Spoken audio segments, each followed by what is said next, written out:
Okay, I didn't press on go live. I think we just went live. Cool, got it. Awesome. Let's give it a couple of minutes for folks to join, and then I think we can start. Yeah, sure. Awesome. Give me just a second.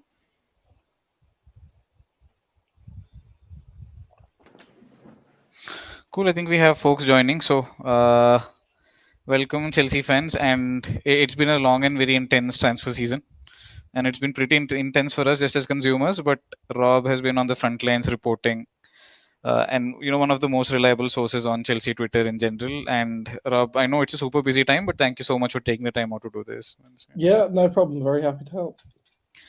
Awesome. And before we get into the juicy details, I think there's a lot of names which are pretty obvious, which a lot of our users will want to sort of know, right? So just before, I'm just giving it a couple of minutes for folks to join, but with regards to the Strasbourg purchase and the players who will go out on loan, right? So are there any updates? Are there any names who will be surprised to see that they stay, or No, so obviously, as we all know, Angelo Gabriel has now joined them on a season-long loan without an option to buy. The plan is to try and send David Washington there, but I think at the moment in time, Chelsea don't have the final green light from David Washington. They have a accepted fee, they have medicals and things in place and ready, but there is also interest from AS Monaco, and there are still attempts to sort of hijack the deal. Chelsea will only sign that off until it's 100% done. To be honest, I think they'll probably just send him straight to France. They might sort of get everything done in France and sort of do it straight away in there, because there's not really sort of much to do this season unless they plan on sort of integrating him, and that would be a real sort of surprise, a real turn up for the books, seeing as how young the player is. The other name that's sort of been obviously widely mooted is Leslie Ugochukwu, but I don't think Ugochukwu will go on loan until they have at least one more midfielder in the club, possibly two.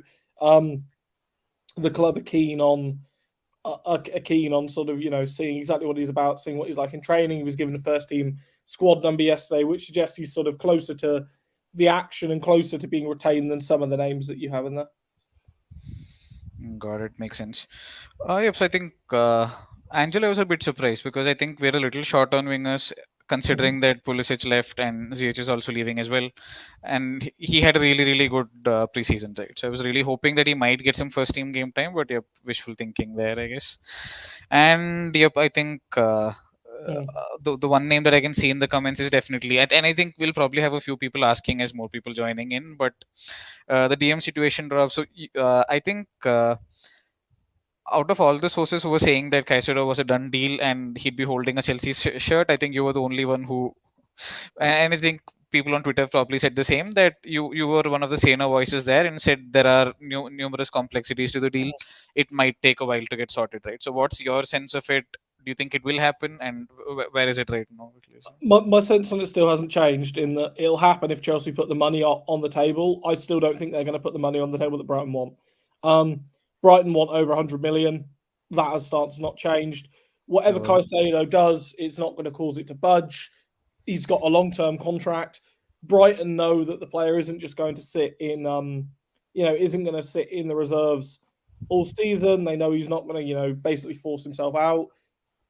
They have no incentive to sell for a cheap deal. And this is what surprised me when a lot of people reporting and saying, "Oh yes, it'll get done," and X, Y, and Z. I think people forget what good salespeople Brighton are, and also the fact that Brighton aren't don't have a cash deficit. It's not as if we're talking about some of the French sides where you're able to get better deals in place because of the fact that there is financially the clubs aren't in good state.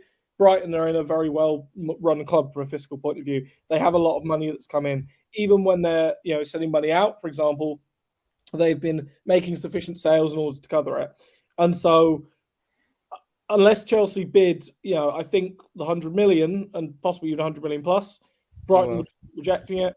I don't think him forcing, obviously this element at the moment. I think he probably is making it clear he wants to move. I think he is probably by choice not training. I think the stuff about the injury. I think that very much is similar to Cucurella's injury last year, where he picked up a mysterious injury. 7 days Mm, before the deal when things were sort of hotting up.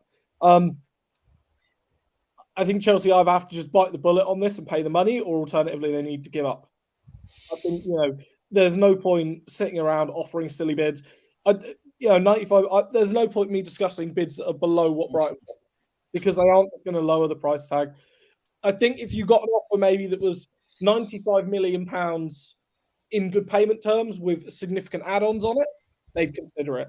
If it comes over the £100 million, £105 million mark, but they're not going to accept anything that is below £100 million, and they're not going to select. Yeah, no, they're not going to because there's no incentive for them to do so. And this is what I think. I keep really stressing this is that there is no incentive from Brighton's perspective to accept a cheap deal for Moise Caicedo. He's not got a short-term contract. He has not. Even when players have asked to leave and hand in transfer requests at Brighton, there is no no obvious reason why they reduce it. And even last year with sort of Cucurella, for example, even when he, Cucurella famously, his agent said we had an agreement to go at 45 million, and Manchester City bid it. We went into the office and they said the price is now 50 million, and City bid 50 million. They were suddenly the price is 65 million.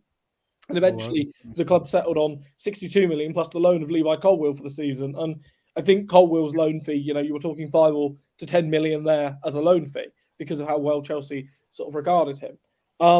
Someone says that I don't think Brighton will lower their demands. I'd see no reason why they would. I appreciate Chelsea fans would like them to.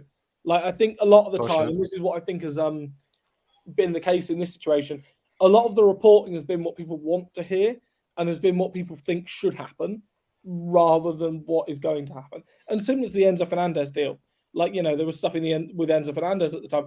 I said with Enzo Fernandez, you're going to have to pay over the 100 million that Benfica want. You're going to have to, get towards that release clause, get towards that cost. Or alternatively, it's not going to happen. Makes sense. And I think us extending Colwill will probably have start relationships with Brighton, right? I think that's one player they really, really wanted. And yeah, I mean, I said all the way along, and I said this back in, end of June when people were saying it. Chelsea really, really, really made it very, very clear at the start of the season to the summer to Levi Colwill and his representatives that if Colwill, came back to the club, then they were going to make him a key part of it. Pochettino, very much has spoken to him. The club always had long-term ideas. Now, last summer, there were people at the club that were happy to sell Levi Colwill on a permanent deal. And it was due to the intervention of other people and sort of other senior stakeholders that it never actually happened. But as a result of that, there's been a lot of trust they've had to rebuild with Levi Colwill. And it's taken time to rebuild that trust. Chelsea have finally got to a stage where that trust is now, in place, and that's why he signed a long-term deal. But until sort of the end of July and right before he signed that deal, Brighton were pushing and pushing and pushing for Levi Colwill. They tried numerous times to unsettle the players, both directly and indirectly. The club weren't happy with it and made it very privately known from a very early stage it was not for sale. But I do think because of the fact that, Brighton's stance very much was we'll drop the Caicedo price if we can get Levi Colwill cheaply because they knew they were getting a better value for Colwill. And I think what I would say from my perspective is that Chelsea played this one right because Colwill, I think, is going to intrinsically have more value in the longer term than Moise Caicedo. Because as good a player Moise Caicedo is, and I think he's a very good player, I think Levi Colwill has the potential and the ability to be utterly exceptional. To be one of the best players, one of the best defenders ever in the club's history. And I think Moise Caicedo is a great footballer, and I think he's a very, very good player. But I think if you gave me a choice between having one of them for the next decade, it would be Levi Colwill. Makes sense. And I think we'll just take a quick segue before we come back to the DM rumors. But there's a question from a friend of mine who says, if Kepa does leave, is Sanchez going to be first choice, or are we thinking of bringing other folks in? So from what I understand, there would be a look to bring in another goalkeeper. However, whoever it is, it kind of depends a little bit on, I think, what the recruitment team think, on what Pochettino thinks, on what Tony Jimenez and Ben Roberts think. Robert Sanchez was coming in with the intention of competing with Kepa, with the intention of becoming number one if he sort of outperformed him. That said, the club did have ideas earlier in the summer to go big for a goalkeeper if they could get Kepa off the books, but it was harder to get Kepa off the books earlier in the summer. And also, they run into difficulties with things like the Andre Onana deal because he preferred the move to Manchester United. Inter Milan were causing issues at the time because they were, even at that point, sort of wary of Lukaku's commitment to the club and wary of how willing Lukaku was to make the move. Now, I think that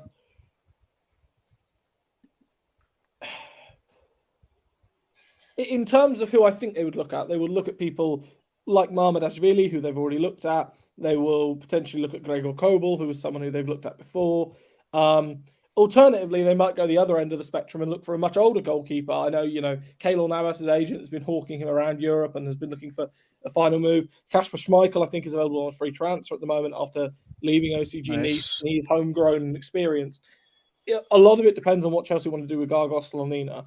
And I'm sure what the club will have in mind is they don't want to necessarily. They've given Slonina a pathway that they have to stick to now and that they've committed to because he picked Chelsea over a number of other offers. And it won't make him very happy if, this is the case. Now, I know people say about Robert Sanchez views as a long-term number one. The long-term number one is Gargos Slonina. Like, the club signed him with intention of sending him out on loan, keeping him at the club for 6 months, sending him out on loan for a year, and then sending him out on another loan and him taking over as the number one around sort of 2021, age 2021, sort of the 2025-26 season. Mm-hmm. Yep. However, I think that if I was to guess, I think they'll look at something like, that could be competition for Sanchez at this moment in time rather than a definitive number one. But if they got the right, assurances from someone, they might go for that. But then, of course, you risk upsetting the apple cart with Robert Sanchez because inevitably he's been promised opportunities to play and to assert himself. And that's partly why, he really pushed for the move. And it fallen out with De Zerbi as well, right? I think they didn't Yeah, get along. well, yeah, I mean, like he'd fallen out with De Zerbi to an extent. I mean, as we sort of said, a lot of this is kind of overstated in that De Zerbi initially dropped him because he wanted to sort of change his sort of attitude and his approach, but Steele came in and did really, really well. And as a result of that, there were sort of other issues and sort of problems that were sort of happening behind the scenes. It became quite clear they were looking for a new number one. And also privately, I'm told he sort of was quite critical of the way De Zerbi approached the Trossard transfer and how Trossard was sort of frozen out effectively because he also criticised one of De Zerbi's sort of tactics early on. And Sanchez, it sounds like, did a similar thing. So De Zerbi, very much my way or the highway. Makes sense. Sort of reminds me of Pochettino in a couple of ways, but yeah. I think there's a couple of questions around. I think we discussed this. I think a couple of days back as well, right? That if Caicedo doesn't happen, a cut price deal that can happen for a really decent player is Tyler Adams. I think my view of him is skewed because I think he spent about 4 months out with a hamstring injury. I think last time, and we've had that history with players from the United States coming to Chelsea, right? So, what's your view on this? Is this something that's in progress? Could this happen in the next couple of days, or are we still going to hold out for Caicedo there? I think you probably have to certainly the club is saying they're viewing it separately, Caicedo separately to Tyler Adams. Now, I think that from Chelsea's perspective, it's very much a case they'd like to sort of bring him in because he's experienced, he has leadership qualities, he offers something different in that midfield role, and he's sort of the term I use is useful squad player, is the phrase I sort of refer to. What I do understand from Chelsea's perspective is they're approaching the deal and looking at how best to structure it in a way. Because although there's the release clause in place, there's talk of a loan clause, and a loan clause that they could have certain options and obligations triggered to it. And certainly Leeds have done that with some of their other sort of higher profile players that have gone out on left the club this summer, have had loan clauses with various stipulations attached to it. Some of them have just been dry loans. Chelsea are obviously also aware that they've got a number of very good young players at the club, and young players that they're hoping to sort of blood and play more in the future. And so consequently, that has to also sort of factor into their thinking. In terms of personal opinion, I think it very much is one of those where I think he's a good player, but I don't necessarily feel he's a huge upgrade on, say, what a Andre Santos could be if he plays, 20 games in a season, for example. Can he be any worse than Tyler Adams? On the flip side of that, Adams' data profile is very, very good, and we've all banged on about wanting a data profile and data led scouting. The fans, I said it the other day, they can't have it. They can't just pick and choose and have their cake and eat it. You can't go after world class players and buy them, for huge transfer fees, while also blooding youngsters, while also finding bargains in the transfer True, yeah. market, while also leading with data led scouting. Yeah, they all can't work together, and I think far too often, like football fans in general don't realise the complexity involved in sort of transfer scouting, the complexity involved in trying to get deals done, because they are not like transfer deals take a long, long time. They take a lot of a lot of sorting out. Makes sense. And I think I think on the DM role again, I think you said there are a couple of left field names apart from Caicedo was Edson Alvarez, right? Who's now moved to West Ham. Yeah, And are there any other left field names that you'd feel comfortable sharing? As in, if Caicedo doesn't work out, and if let's say Tyler Adams moves elsewhere, are there any backups that we have, or there are other names. I mean, Amadou Onana has been well liked by the club, and they did look at him in January. Romeo Lavia is well liked, but again, he's in deep negotiations with Liverpool, and the cost for Lavia, again, is significantly higher than what Chelsea view him as valuable and would like to pay at this moment in time. Leandro Paredes has been offered to the club by his agent. He's very much an experienced option, an Argentinian player. Again, someone who we're not Pochettino in for doesn't Manu want. Kone at all? I was really hoping that Chelsea might bid for him this season. So Bid the for guy who, from sorry? Gladbach, Kone. Kawado Kone won't be moving. He's injured until September.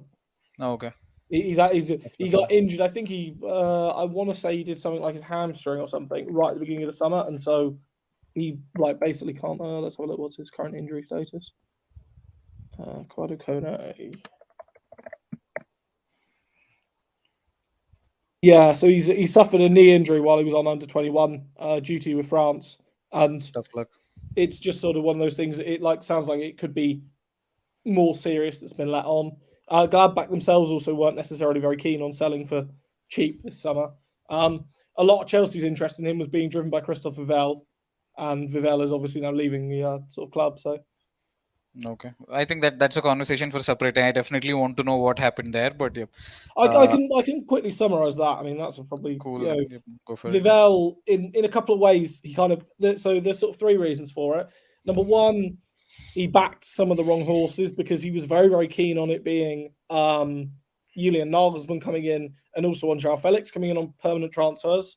And both of those didn't happen. He was also pushing Kwadwo Kone and some of the other like names that have become less likely.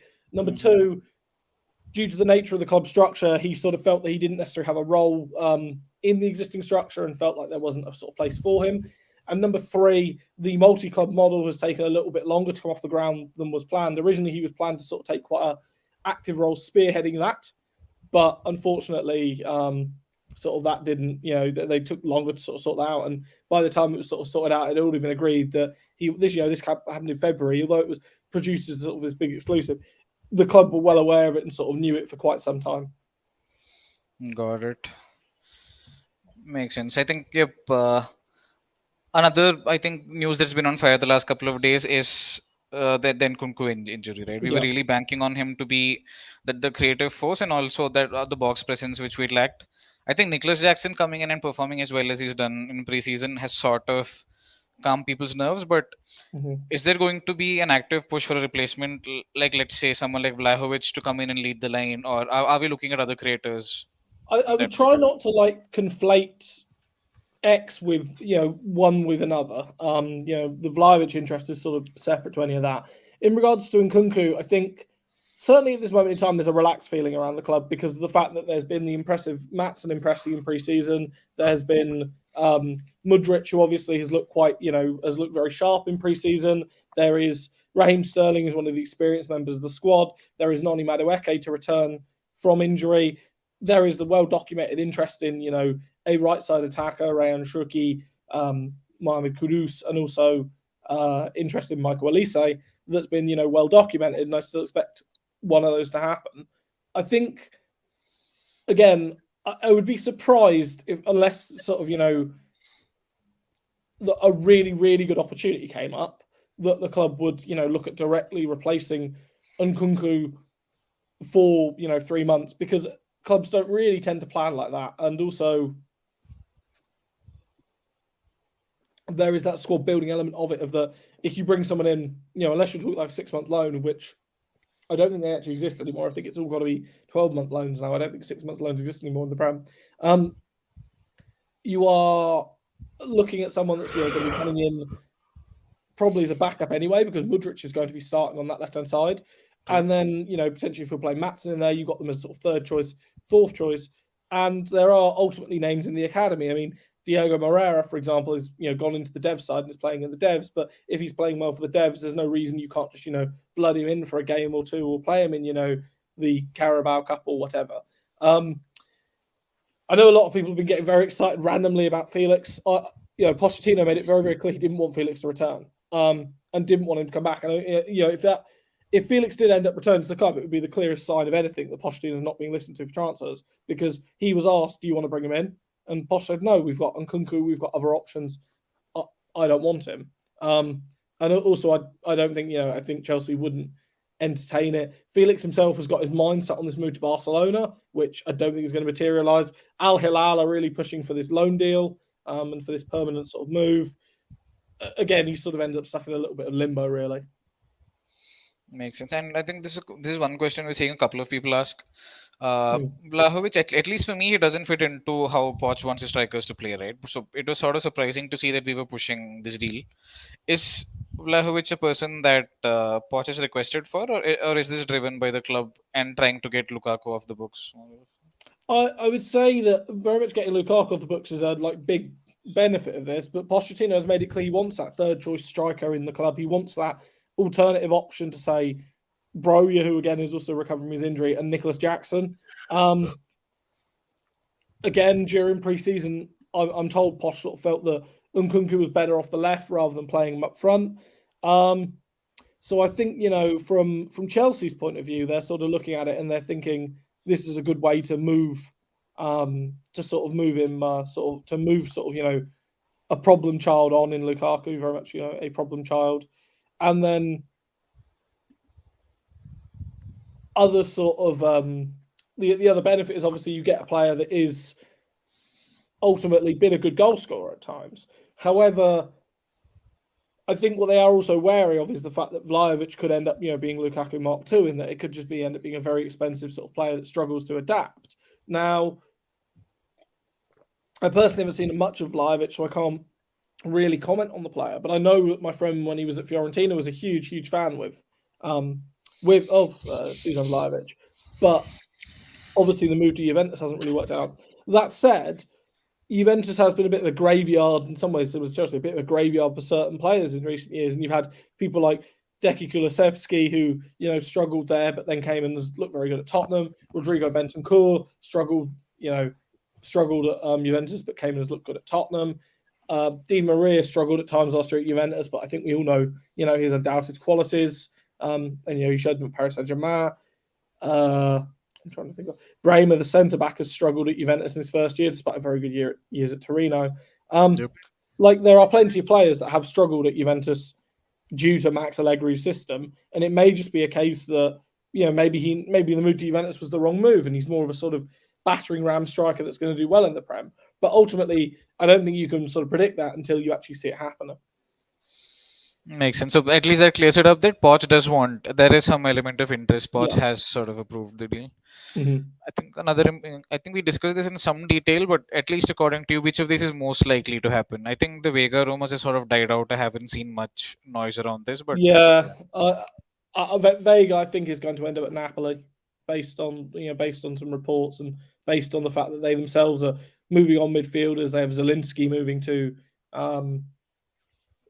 Saudi Arabia.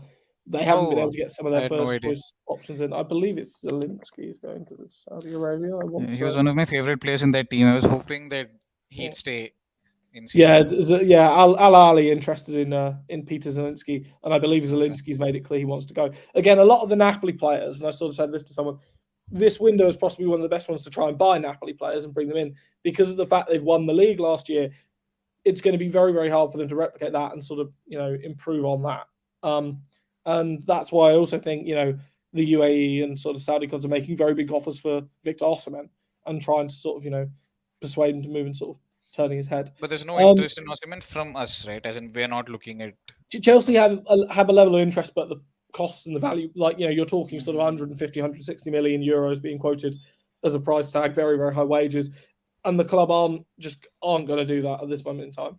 Like, I think the Vlahovic interest, as I sort of said to someone, is being driven by the fact they can get rid of Lukaku, but also due to the fact that they feel they can get some sort of swap deal in place that involves them paying quite a small amount of money. Sort of, I know 25 million has sort of been discussed.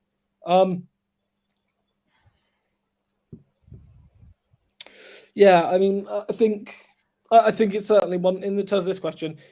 Turkey interest has died out a little bit because there's concerns about his attitude. They've been well documented before in France. It was one of the reasons why PSG actually stepped back on him, ironically. But there is still a level of interest, but I don't think it'll necessarily materialise this window. They expect to sell Barcola and Castello Lucava instead. I think it's the sort of thing it might rumble on, and maybe Chelsea, if they can get assurances about the attitude, they could sign him with the intention of loaning him back for the year, a bit like with Malagusto, because they do have good relations with Olympique Lyonnais. But I think it's unlikely. Mohamed Kudus, again, there's a level of interest there, but it's not necessarily as concrete as sort of some people have made out. There is a interest in him, but only at a certain cost. He has an agreement, I believe, with Brighton, and I think Brighton were keen on trying to make it happen. But Kudus certainly, as of the other day, was keen to wait and see what other offers are on the table. Arsenal were previously keen on him, though I think some of their interest has died out due to signings they've made elsewhere, and sort of situations with maybe Reece Nelson renewing his contract, Kai Havertz coming in. So I think for a Chelsea perspective, that sort of leaves Michael Elise, and they are very, very keen on Michael Elise. They certainly feel they've got Elise's buy-in that he would like to make the move. However, as I explained a few weeks ago, the release clause of Elise is not as easy or as easy as Yep. just pay the money and get him. It's a multifaceted clause. There are amounts of it where if people bid certain amounts, he has to be made aware of the bids. There is a certain amount that does trigger the actual direct negotiations. He has the right to decline any club that makes these bids without even directly sort of talking to them. Normally in release clauses, players have a right to reject offers, but normally it requires the player themselves to do it rather than the club. In Elise's case, he could inform Crystal Palace and just say, "Yes, I want that bid rejected," and they could do it effectively on his proxy. Again, Chelsea are keen, but they were waiting on more information about his medical sort of situation and trying to find out exactly from a medical point of view what's sort of going on. I know this was one question Rob said is off bounds before the interview, but Chelsea for a long, long time have talked to Neymar. I mean, they were the English side that got closest to buying him back in 2010. They were the side that were closest to Barcelona buying him in 2013. They've negotiated with his agents till the cows come home. He wants out of Paris Saint-Germain because of the fact that PSG is sort of the whole project is disintegrating right before their eyes. I would be incredibly surprised if Chelsea bought Neymar, considering that he's increasingly injury prone, going to be on enormous wages. PSG are going to want a huge amount of money for the player.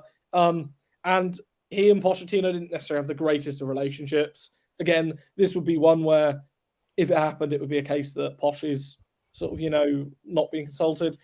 Someone asked about Kylian, again, the same question about Kylian Mbappe. Mbappe only wants Real Madrid. Real Madrid want Kylian Mbappe. PSG are desperate to not let him go to Real Madrid and are trying to scramble around finding suitors.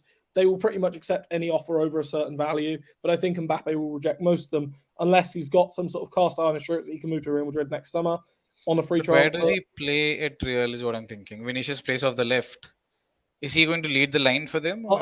I would imagine more likely what they would. Yeah, I imagine more likely you'd see him probably going through the middle, and then maybe in 12 months' time, when they will inevitably re-pursue the interest in Erling Haaland, they will move Mbappe to the left, probably shift Vinicius to the right, and put Haaland up front with Rodrigo maybe being sacrificed to make Haaland happen. But that's sort of that's longer term conjecture, and there is more interest in Erling Haaland. Like I suspect Barcelona will renew their interest in him next summer because they will need to replace Lewandowski.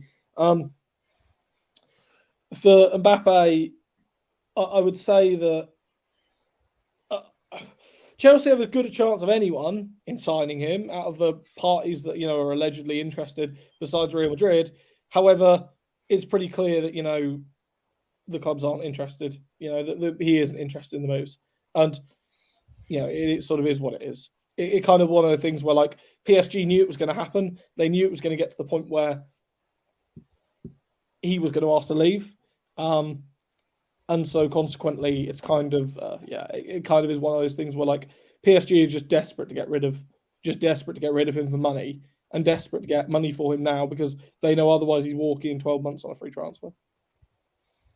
Makes sense. I think we've covered incomings in some detail, but there's talk of Matson moving to West Ham and then us going with Silver and Cucurella as fullbacks. Do you think this is something that'll I'd happen? be very surprised if they let Ian Matson go. His versatility is well liked. The Nkunku injury, I think, is going to only increase this aspect of it. He's homegrown. They're in talks for a new contract with him. Pochettino really likes him. I think this is just mischief making. Like, I think if he's not playing in the opening few games, he might ask to leave because he obviously is at a stage where he wants to play.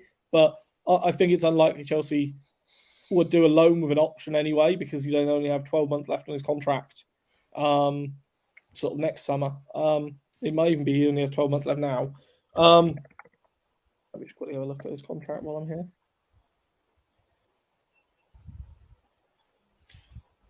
No, this was one deal that I was really hoping would happen. And so there were rumors all over the place that if Caicedo didn't happen, we would go for Chouameni in some Yeah, form. Matson's contract is up next summer anyway, so I can't Okay. see there be any sort of deal that would involve a loan with an option to buy because it would just leave Chelsea in a situation next summer where they'd be scrambling to do it.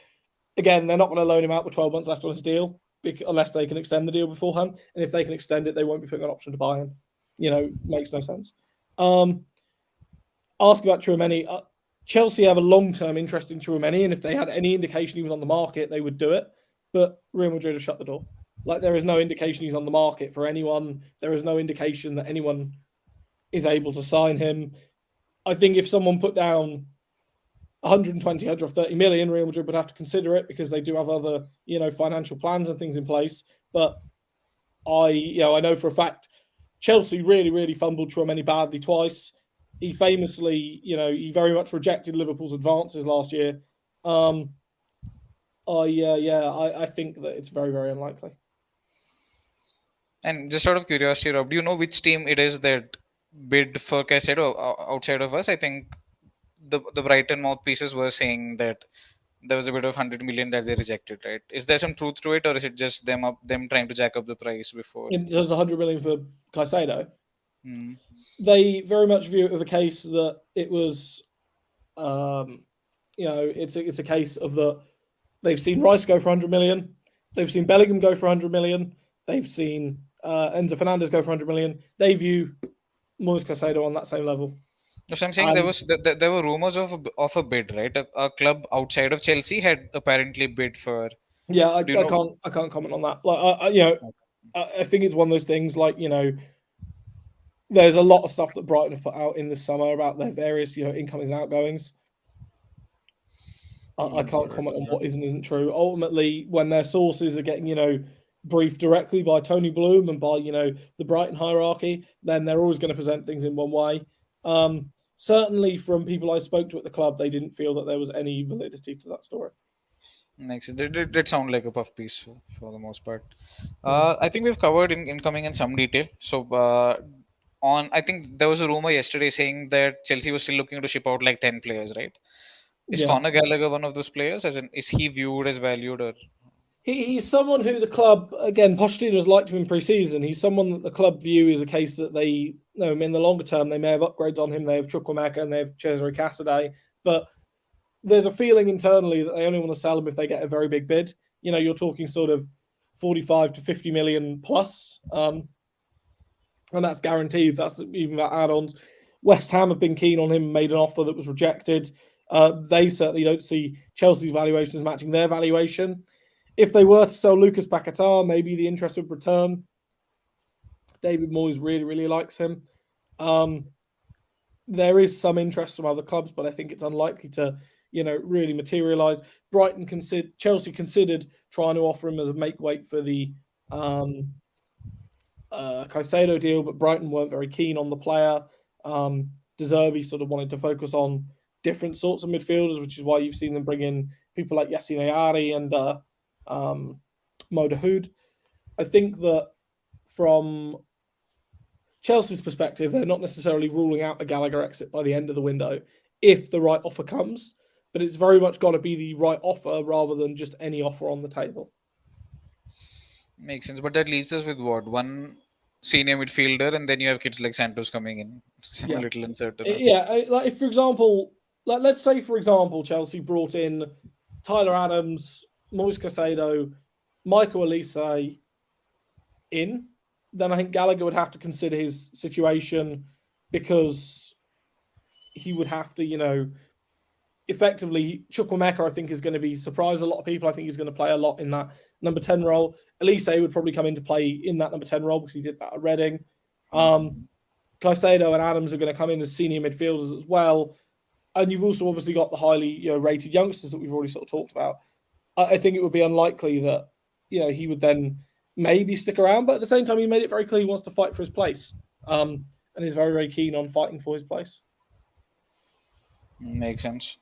And in terms of the other outgoing, so which players are we looking to move on? So sort of going through the squad, I can see a couple of obvious names like Hakim Ziyech, who's still on the books in So some shape or yeah, form. so Ziyech club want to move him on, talking to his agents to try and find a solution. It'll probably rumble a window.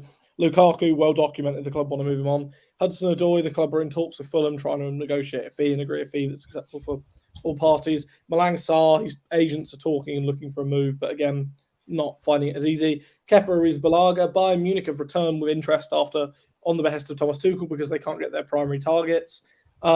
Chelsea are willing to let him go, but only if they can sort out a replacement. Bayern really want a loan, and Chelsea, I think, are unlikely to agree to a loan. They will want a permanent transfer. Kepa himself, I think, would be happy to move, but I think he's equally happy to stay. Trevor Chalobah has been told that if he can find the right solution, a club will pay a good fee for him. We're sort of talking around sort of 40, 45 million that he can be allowed to move on. But at this moment in time, interest isn't offering that value. Mark Cucurella has been told he can move on, but again, and the club are willing to take a hit on him. But again, the thing is there's no club that sees any value, even with what Chelsea want, having taken a hit on it. They want around sort of 30, 40 million. There are clubs that want to offer sort of 15 to 20 million for Cucurella, and Oh, is sort of a significant hit. Ian Matson has been said there's interest from West Ham, there's interest from Burnley, there's been interest from Aston Villa. Again, one maybe to rumble this window. Uh, Other names I can think of. Jamie Cumming and Lucas Bergstrom, both of them have offers to go out on loan and also offers to go out permanently.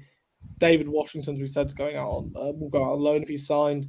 Angelo Gabriel has gone out on loan. Diego Moreira is going into the sort of youth setup. Trying to think if there's any other names that need addressing. I think. I think that's No, I pretty think much that's it. Yep, pretty I much it. think that's about everyone. Again, there are other youngsters. Bash Humphreys, they're on about sort of sending him on loan and like looking at loan deals. Um, Bro is a good one. Yeah, Bro, they're waiting to see what happens with his knee injury. The club aren't necessarily looking to directly move him on, but like if the right offer came in and he asked to go, they wouldn't stand in his way. Um, he wants assurances and wants to play. It's hard to know what will happen with Bro, especially if Vlahovic comes in with Nick Jackson impressing so much in pre-season. But that said, I have been told very much by a lot of people Pochettino wants to have three strikers at the club. He wants to have options to be able to play two up front and be able to change the system. So I think it's it's fun. It's sort of rudimentary and possibly naive to just write it off and say, well, if X comes in, Broya leaves. But certainly, the club might consider a loan deal. Something that was suggested to me as like an original thing and a bit of a wild card was if Broya maybe went on a 6-month loan to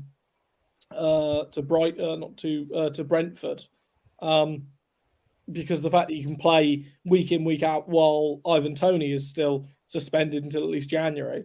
Okay. I think that's unlikely, but it sort of is something that's an interesting hypothetical. Got it. Makes sense. And Humphreys is going to People stay are, with the first yeah, team they're setup, on or about they're on about him going on loan. I've heard Coventry mention that he wants to sign a new deal beforehand. Gilchrist, there's interest in clubs buying him permanently. I think the club will wait and see what happens with him, and if he decides he wants to go. People asking about how many signings they will make. There's no point in putting a number on this because, for example, the last week of the window, there might be a shock transfer request or there might be a shock player decides to move on. Certainly, as of the other day, I wasn't expecting Kepa to move on, but now that's a possibility. So suddenly a goalkeeper comes into the equation. I could put a number on it, and then all that does is that if I put a number on it, and it's not that, I just get pilloried. So I won't put a number on it. I will say that, in my opinion, as someone said, I think that Chelsea are looking to make at least 3 more signings this window, and I think they're looking at least one midfielder, an attacking midfielder / winger, and a striker. But I think ideally they'd like 4. And then if Kepa's moving on, you're talking about maybe 5. Understood. Cesar's going on loan to Leicester. He's picked Leicester. The club have decided on Leicester over Genoa due to Enzo Maresca. And the fact that Maresca wants to make him a big part of what they're planning to do. They're potentially going to lose Kiernan Dewsbury Hall late on in the window, and it's felt that he can effectively step into that breach and play that number 8 role. Makes sense. And I think this is one thing we covered in a while, that Madueke is injured, right? So he's still recovering from. Yeah, he had an injury. He got injured at the Under-21 World Championships. He had a minor sort of injury before the tournament that then got exacerbated, I think, in the quarterfinals. And the club have just been taking it very, very careful with him. He's back in full training, and I expect him to be blooded in sort of slowly. But I wouldn't necessarily expect him to be starting, this week or sort of against Luton. I think it'll be, week 3 they'll look to blood him in. Got it. Makes sense. And let's just take a couple of questions. I know you have to rush back, Rob. So let's just take a couple of last questions. I've got about 20 minutes, so we've got time. Okay, cool, sorted. I think this one question regarding Cassidy. So, does he stay with the squad? What happens with? I did just say a second ago. Cassidy's going on loan to Leicester. Okay, sorry. I think I missed the name there. That's all right. Glenn, that answers your question there. And yes, I think Poch has talked about breeding that winning mentality from day one. And I think all of our players have really high expectations, but is the board tempering their expectations, or are they like, we're going to go all out this season? So. I wouldn't necessarily try and say that expectations are going to be X or going to be Y. The board expect the club to be more competitive this season than they were last year, as a sort of standpoint. But I think there is, a reasonable, there's reasonable understanding that it may take some time. It may take a little while to sort things out. But yeah, I think that's I think it's worth saying that they expect the club to be more competitive and they want them to be in European places by the end of the season. Got it. Perfect. And Ugochukwu, I think we covered this a while back. He's been given a squad. He's been given a jersey number, so there are chances that he might stay, right? So. Yeah, there's a chance. I think as soon as sort of maybe someone comes in, he probably sort of goes out. I think that once Tyler Adams comes in, Ugochukwu goes on loan.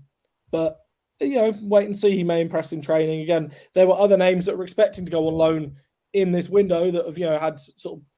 Chukwuemeka is a really good example. Chukwuemeka was expecting to go on loan at the beginning of the window, but the fact he's impressed means he's going to stay around. He's really impressed the club. So unless something dramatic happens, he's staying. He's looked good in preseason too. I think there's one question around incomings outside of Chelsea, right? So Man City, I think they definitely need a winger. They might need cover for Rodri. So do you think?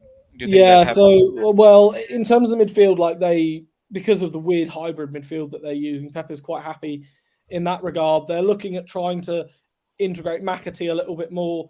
They have some other youngsters at the club that they're keen on sort of trying to bring in and sort of play with increasing regularity. They are keen on a goal-scoring midfielder.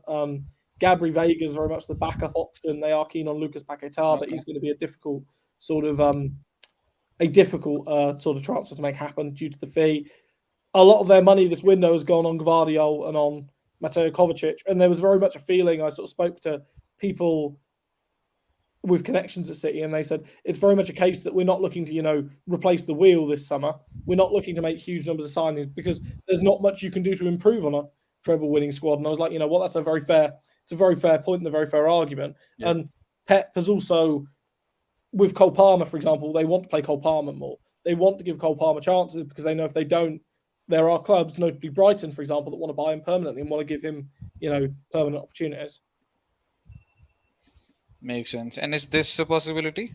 Power at United, is there something that Yeah, has there is to be? interest in Benjamin Pavard again. They're looking at a number of options. Manchester United, a number of different sort of players at the club. I think that again with Maguire moving on, they're looking for that. What's the phrase to use? Rotational sort of centre back option. They're looking for someone who can come in and play alongside sort of Varane and Martinez, and I think Lindelof will probably end up sticking around as a result of this.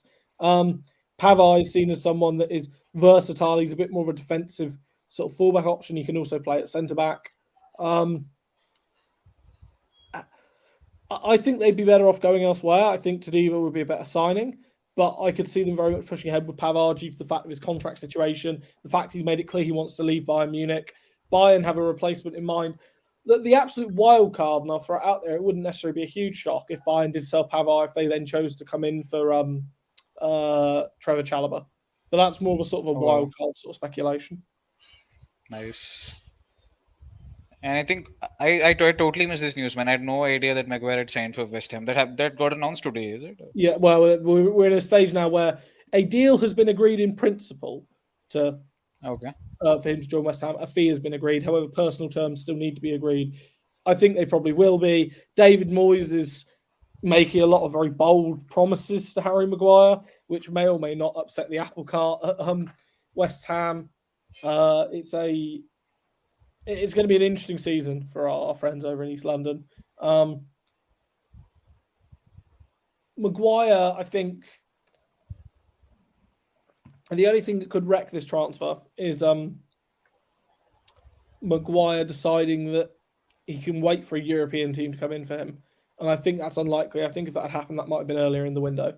But again, West Ham may not be able to agree personal terms. I think they probably will be, but until that's done, we can't call a deal done.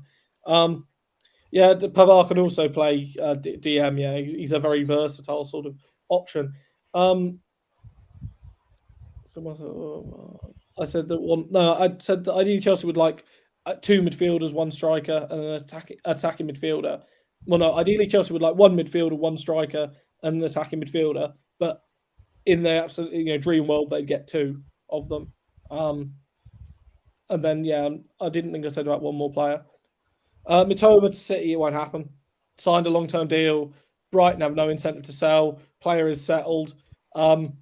If City, put down 100 million, 120 million maybe, but again, they're looking at Mitoma. Someone sort of said to me, they're looking at Mitoma in a way that they've seen other wingers and attackers leave in the last year. They've seen Anthony, for example, go for 100 million, and they view Mitoma as being miles ahead of Anthony at Brighton, For rightly or sure. wrongly.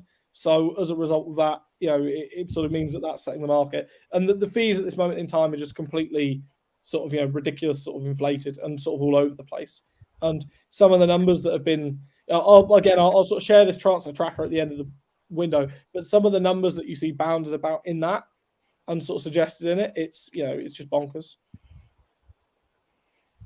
Oh, so not the most positive news, but there's basically folks coming in with injuries. So, is this concerning? Looks concerning to me, for sure. But I don't know. It's one of those things like Adams before this hamstring injury hasn't been particularly injury prone. Elise before this hamstring injury hasn't been particularly injury prone. Vlahovic's pelvic injury, no one quite seems to know what causes that one.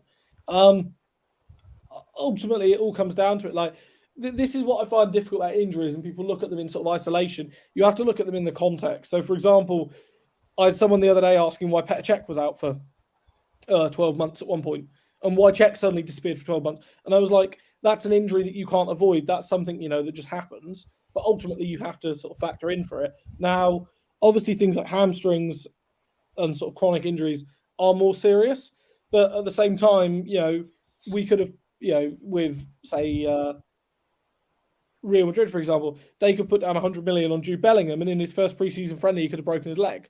And suddenly that looks like, poor business. I think it's very, very hard to sort of conflate and guess when and how transfers are going to happen. When and how transfers and players will get injured. It's very, very hard. You can only do so much to predict, injury patterns. Makes sense. And yep, I think we've covered a lot of ground. I actually have to get back to work, and I'm sure Rob does as well. And again, when I know this is such a super busy time, thank you so much for taking the time out to do this. And anyone who wants unfiltered and transfer news that isn't noise, right? So please do follow Rob on Twitter. I'll link his Twitter handle in the description. I am not on Twitter currently, but yeah. I think one last question from a friend of mine. Is it true that Olise wants Chelsea over City? Is this Yeah, Elise, if there was offers from Chelsea and City on the table, Elise would pick exactly? would pick Chelsea as his priority offer for a couple of reasons. But again, they're not really stuff to get into at the moment.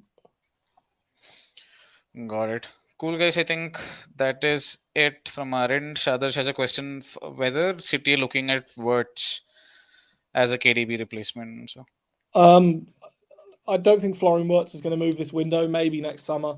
Um, they're not looking to replace KDB at this moment in time. And again, they have other talented young players in the academy that increasingly I'm told that City are trying to look towards their signings are going to be buying top sort of young players or alternatively players in their peak.